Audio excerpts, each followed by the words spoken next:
ದೇವರ ಪರಿಶುದ್ಧ ನಾಮಕ್ಕೆ ಸ್ತೋತ್ರವಾಗಲಿ. ಸ್ನೇಹಿತರು ನಮ್ಮ ಜೀವಿತದಲ್ಲಿ, ಪ್ರತಿಯೊಬ್ಬನ ಜೀವಿತದಲ್ಲಿ ಸ್ನೇಹಿತ ಅನ್ನೋದು ಇದ್ದೇ ಇರ್ತಾನೆ. ಆತನು ಕಷ್ಟ ಬಂದಾಗ ಎಷ್ಟೋ ಜನ ಅವನಿಗೆ ಸಹಾಯವಾಗ್ತಾರೆ ಅಥವಾ ಆತನಿಗೆ ಒಂದು ದೇವರ ಮಾರ್ಗದಲ್ಲಿ ನಡೆಸ್ತಾರೆ. ಕೆಲವೊಬ್ಬರು ಸ್ನೇಹಿತರು ನಮ್ಮನ್ನು ಲೋಕದ ಮಾರ್ಗಕ್ಕೆ ನಡೆಸ್ತಾರೆ. ನಾವು ಮಾರ್ಕನ ಬರೆದ ಸುವಾರ್ತೆ ಅಲ್ಲಿ 2ನೇ ಅಧ್ಯಾಯದಲ್ಲಿ ನೋಡ್ತೇವೆ. ಕೆಲವರು ಏನು ಮಾಡ್ತಾ ಇದ್ದಾರೆ ಅಂದರೆ, ಆತ ಪಾರ್ಶ್ವವಾಯು ರೋಗಿಯನ್ನು ಯೇಸುವಿನ ಪಾದದಡಿಗೆ ತರ್ತಾ ಇದ್ದಾರೆ. ಅಲ್ಲಿ ನೋಡ್ರಿ, ಆ ಫ್ರೆಂಡ್ಸು ಆತನನ್ನು ಬೇರೆ ದಾರಿ ಕರ್ಕೊಂಡು ಹೋಗ್ಬೋದಿತ್ತು, ಅಥವಾ ಆತನನ್ನು ಗುಣಪಡಿಸೋಕ್ಕಾಗಲ್ಲ ಅಂತ ಅವನನ್ನು ಅಲ್ಲೇ ಬಿಟ್ಟು ಹೋಗ್ಬೋದಿತ್ತು. ಆದರೆ ಅವ್ರು ಏನು ಮಾಡ್ತಾ ಇದ್ದಾರೆ, ನಡಿ, ನಾನು ನಿಮ್ಮನ್ನು ಒತ್ಕೊಂಡು ಆ ಯೇಸುವಿನ ಪಾದದಡಿಗೆ ತರ್ತಾರೆ. ನಮ್ಮ ಜೀವಿತದಲ್ಲಿ ನಾವು ಕಷ್ಟ ಬಂದಾಗ ಇಂಥ ಒಳ್ಳೆ ಸ್ನೇಹಿತರಿದ್ದರೆ ನಿಜವಾಗ್ಲೂ ಅವರು ಏನು ಮಾಡ್ತಾರೆ, ನಿನ್ನನ್ನು ಕ್ರಿಸ್ತನ ಬಳಿಗೆ ತರಲು ಸಹಾಯವಾಗ್ತಾರೆ.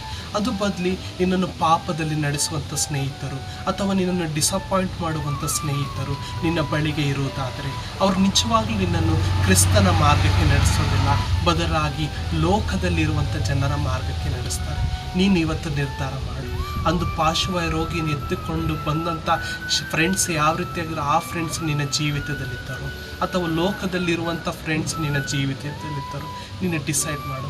ನಿಜವಾಗ್ಲೂ ನೀನು ಅಂದು ಪಾರ್ಶ್ವವಾಯು ರೋಗಿ ಬಳಿಗಿದ್ದಂಥ ಸ್ನೇಹಿತರು ನಿನ್ನ ಬಳಿಗೆ ಇರುವುದಾದರೆ ನಿಜವಾಗ್ಲೂ ಅವರು ನಿನ್ನನ್ನು ಕ್ರಿಸ್ತನ ಮಾರ್ಗಕ್ಕೆ ನಡೆಸಿ ನಿನಗೆ ಒಂದು ಆಶೀರ್ವಾದವನ್ನು ತರಲು ಸಿದ್ಧರಾಗ್ತಾರೆ. ಹೀಗಾಗುವಂತೆ ದೇವರ ಈ ವಾಕ್ಯವನ್ನು ಆಶೀರ್ವದಿಸಿ ಪ್ರಾರ್ಥನೆ ಮಾಡಿ.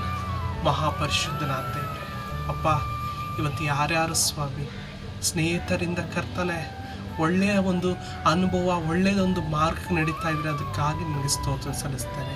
ಅದು ಬದಲಾಗಿ ಸ್ವಾಮಿ ಯಾರು ತಪ್ಪಾದ ಮಾರ್ಗಕ್ಕೆ ನಡೀತಿದ್ರಪ್ಪ, ಅವರಿಗೆ ನಿನ್ನ ಆತ್ಮನ ಮೂಲಕ ಎಚ್ಚರಿಕೆಯನ್ನು ನೀಡಿ ಇನ್ನು ಮುಂದೆ ಆದರೂ ಕರ್ತನೆ ಕ್ರಿಸ್ತನಲ್ಲಿರುವಂಥ ಸ್ನೇಹಿತರನ್ನು ಮಾಡಿಕೊಳ್ಳುವಂತೆ ನೀನು ಸಹಾಯ ಪಾಲಿಸಿ. ಎಲ್ಲ ಘನ ಮಾನ ಮಹಿಮೆಗಳು ನಿಮಗೆ ಸಲ್ಲಲಿ. ಯೇಸುವಿನ ನಾಮದಲ್ಲಿ ಬೇಡ್ತಿದ್ದಂತೆ ಆಮೆನ್. ಕ್ರೈಸ್ತವ ದೇವರ ಪರಿಶುದ್ಧ ನಾಮಕ್ಕೆ ಸ್ತೋತ್ರವಾಗಲಿ. ಸ್ನೇಹಿತರು ನಮ್ಮ ಜೀವಿತದಲ್ಲಿ, ಪ್ರತಿಯೊಬ್ಬನ ಜೀವಿತದಲ್ಲಿ ಸ್ನೇಹಿತ ಅನ್ನೋದು ಇದ್ದೇ ಇರ್ತಾನೆ. ಆತನು ಕಷ್ಟ ಬಂದಾಗ ಎಷ್ಟೋ ಜನ ಅವನಿಗೆ ಸಹಾಯವಾಗ್ತಾರೆ ಅಥವಾ ಆತನಿಗೆ ಒಂದು ದೇವರ ಮಾರ್ಗದಲ್ಲಿ ನಡೆಸ್ತಾರೆ. ಕೆಲವೊಬ್ಬರು ಸ್ನೇಹಿತರು ನಮ್ಮನ್ನು ಲೋಕದ ಮಾರ್ಗಕ್ಕೆ ನಡೆಸ್ತಾರೆ. ನಾವು ಮಾರ್ಕನ ಬರೆದ ಸುವಾರ್ತೆ ಅಲ್ಲಿ 2ನೇ ಅಧ್ಯಾಯದಲ್ಲಿ ನೋಡ್ತೇವೆ. ಕೆಲವರು ಏನು ಮಾಡ್ತಾ ಇದ್ದಾರೆ ಅಂದರೆ, ಆತ ಪಾರ್ಶ್ವವಾಯು ರೋಗಿಯನ್ನು ಯೇಸುವಿನ ಪಾದದಡಿಗೆ ತರ್ತಾ ಇದ್ದಾರೆ. ಅಲ್ಲಿ ನೋಡ್ರಿ, ಆ ಫ್ರೆಂಡ್ಸು ಆತನನ್ನು ಬೇರೆ ದಾರಿ ಕರ್ಕೊಂಡು ಹೋಗ್ಬೋದಿತ್ತು ಅಥವಾ ಆತನನ್ನು ಗುಣಪಡಿಸೋಕ್ಕಾಗಲ್ಲ ಅಂತ ಅವನನ್ನು ಅಲ್ಲೇ ಬಿಟ್ಟು ಹೋಗ್ಬೋದಿತ್ತು. ಆದರೆ ಅವ್ರು ಏನು ಮಾಡ್ತಾ ಇದ್ದಾರೆ, ನಡಿ, ನಾನು ನಿಮ್ಮನ್ನು ಒತ್ಕೊಂಡು ಆ ಯೇಸುವಿನ ಪಾದದಡಿಗೆ ತರ್ತಾರೆ. ನಮ್ಮ ಜೀವಿತದಲ್ಲಿ ನಾವು ಕಷ್ಟ